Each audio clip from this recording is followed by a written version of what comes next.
Hi, how are you today? Do you get overwhelmed when you have to make a decision? Do you weigh all the pros and cons before you make a decision? Do you second guess your decision and then ruminate about them? Decision making can be a lot. So in this video, we're going to talk about decision paralysis.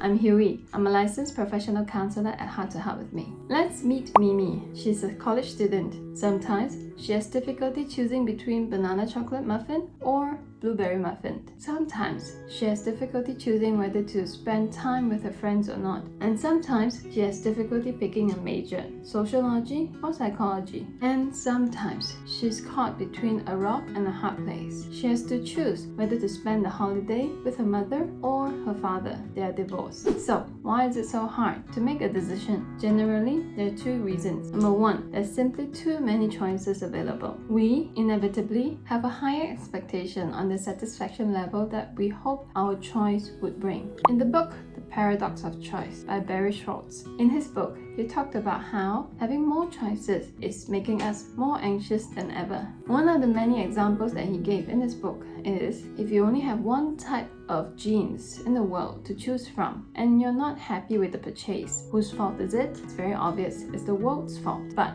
when you have many different types of jeans to choose from, such as different colors, white, light blue, dark blue, black, acid wash, stone wash, and many. And there's many different types of cutting available now. There's skinny jeans, straight cut, wide-legged, boot cut, and many more. So after trying every single pattern and color there is, and you're still not happy with the choice, whose fault is it? It's yours. Or at least we perceive it that way. Number two, the risk of being disappointed. Because no matter which option you choose, there is always a risk of being disappointed with that option, which most likely leads to regrets. This just happened to me. I was at a cafe. I looked up and down at the menu, trying to look for the perfect cup. There's cafe latte, cappuccino, long black, flat white, iced coffee, frappuccino, avocado, all kinds. I don't know about you, but for me, every time when I'm at the cafe, I'm intimidated by the many different choices. While I was waiting in line, I narrowed it down to just 3 options: a frappuccino, a macchiato, or a nitro cafe. That's new to me.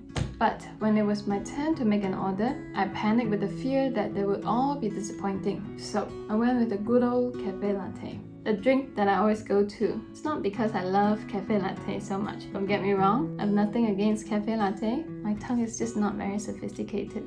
The second the barista keyed in everything and handed me the bill, I regretted for not ordering a frappuccino. If you could share with me how you choose your cup of coffee, I'd be very grateful. So with these two reasons, too many options available, and the risk of being disappointed, what can you do? How can you stop being paralyzed by decisions? So there are a few things to remember. One, there is no perfect decision or perfect choice, because there's simply no way that you can get there. And because there's no way that we will make the perfect decision, there's a chance that we'll avoid making any decisions at all. But life will choose for you if you don't. Let's bring back Mimi. Remember, she was trying to decide whether to spend the holiday with her mother or her father. Because it's such a difficult decision to make, she avoided making any decision. So she didn't plan the trip, didn't buy any tickets home. She spent the holiday alone. Number two, done is better than perfect. Handing in an assignment that is done is better than handing in an assignment that is perfect but late, because you try to redo it again and again and again until you get it perfect. Number three,